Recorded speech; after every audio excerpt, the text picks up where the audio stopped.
अरे एक तो यार ये माइक वाले जो आदत है ना,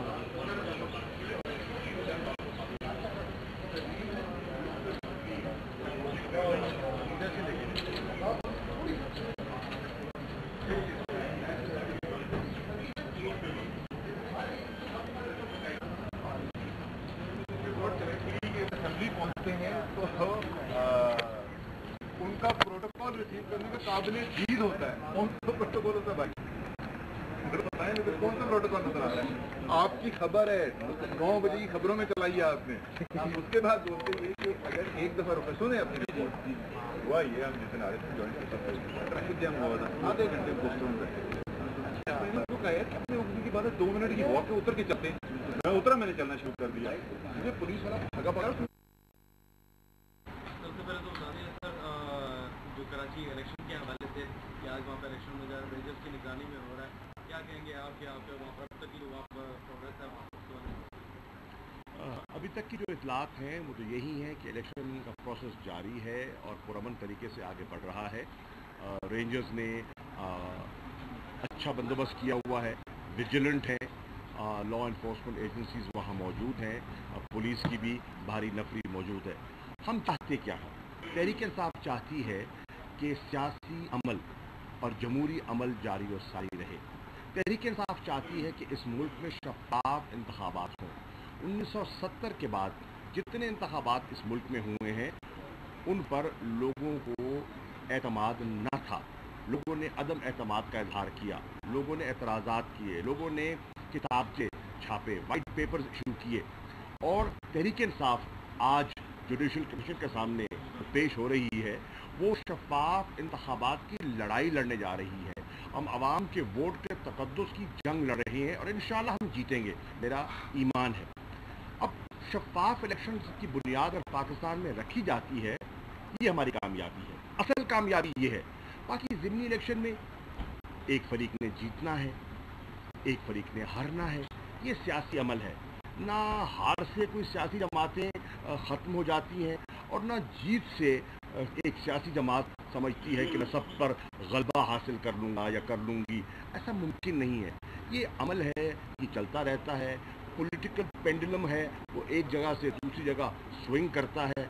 एक ज़माने में वहाँ के हालात और थे, आज मैं समझता हूँ हालात बदल रहे हैं।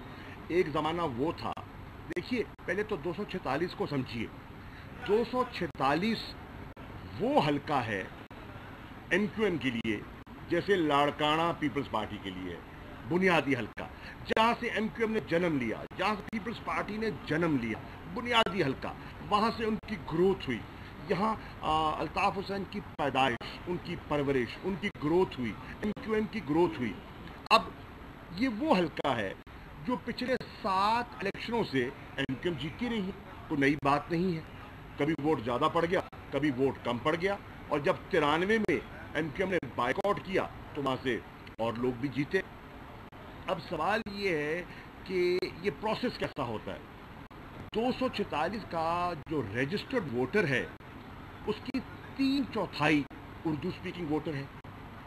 हमारा मौक़िफ़ ये है कि आज उर्दू स्पीकिंग वोटर भी और दीगर भी जो वो कराची में इस हल्के में लोग रहने वाले हैं वो MQM की सियासत से मुतमईन नहीं हैं। और उसकी अमली शक्ल आपके सामने आ गई कि लोगों ने, आपने देखा पहली मर्तबा इस इलाके में जो तकरीबन इलाका ममनू था, जिसमें कोई दाखिल होते हुए घबराता था, आज वहाँ तहरीक इंसाफ ने खुलेआम कैंपेन की है। हमारे कारकुन गए हैं, हमारे झंडे हुए हैं। आयशा मंजिल पर एक तारीखी जलसा इमरान खान साहब ने किया है और वो भरपूर उसमें लोगों की शमूलियत थी। वो जो तिलिस्म था वो टूटा है, जो खौफ के बादल थे वो छट गए हैं और अब लोग बाहर आ रहे हैं। और ये इब्तदा है। हमें इल्म था कि अगर कराची में MQM की कोई मजबूत तरीन सीट है वो 246 है, वो तो सब जानते हैं। उसके बावजूद हम इसमें कूदे। हम किस लिए कूदे? हम इसलिए कूदे कि हम एक पैगाम देना चाहते हैं, एक सियासी पैगाम देना चाहते हैं कराची की आवाम को। और कराची की आवाम को हमारा पैगाम बड़ा वाज़े है कि कल आपके पास एक मुतबादिल क़यादत न थी। MQM के अलावा देखिए वहाँ से पीपल्स पार्टी तो तकरीबन अपना बिस्तर लपेट चुकी है कराची की सियासत से, और दीगर मुस्लिम लीग नवाज वहाँ एग्जिस्ट नहीं करती, फंक्शनल के वहाँ पैर मजबूत नहीं है। बाकी जो पार्टीज़ हैं वो मामूली हैसियत रखती हैं। अब लोगों के पास चॉइस नहीं थी, वो चॉइस पहली मरतबा लोगों को मिली 2013 के इंतखाबात में, और 7 से 8 लाख वोट उन्होंने बल्ले पर मोहर लगा के दिया। आज हम कराची की आवाम से और 244 की आवाम से ये गुजारिश कर रहे हैं कि अब इमरान खान की शक्ल में, तहरीक इंसाफ की शक्ल में, एक मुतबादिल सियासी फलसफे की शक्ल में आपको एक मुतबादिल क़यादत मुयस्सर है। अब ये एक्सरसाइज आपने करना है, ये आपका जमहूरी हक है कि आप उसको एक्सरसाइज करते हैं या नहीं करते। हमने कौम को, हमने कराची की आवाम को जो मुतमईन नहीं है, जो अमन आमा से मुतमईन नहीं है, जो भत्ते से तंग है, जो चोरी से तंग है, जो हड़तालों से तंग है, जो पीने के पानी का मुयस्सर ना होने से तंग है, उनको हमने एक मुतबादिल रास्ता दिखाया है, उनकी खिदमत में पेश किया है। मैं उम्मीद करता हूँ कि वो हमारी दरख्वास्त पर गौर फरमाएंगे, बाहर निकलेंगे और अपने वोट का इस्तेमाल करेंगे और बल्ले के निशान पर मोहर लगाएंगे। आपने तहरीक इंसाफ का भी ये मौक़िफ़ था कि इलेक्शन कमीशन को आज़ाद किया जाए, उसको खुद मुख्तार बनाया जाए। आज जब 246 में इलेक्शन हो रहे हैं, उसमें रेंजर्स के जो फैसले किए जा रहे हैं और रेंजर्स की तरफ से जो फैसले सामने आ रहे हैं, रिटर्निंग ऑफिसर कहता है कि मैंने डीजी रेंजर के कहने पर ये तबादला किया है, उनके अहकामात पर। तो इसको किस नज़र से देखते हैं कि रेंजर्स सिर्फ वहाँ इंतजाम करने गई है या फैसले करने?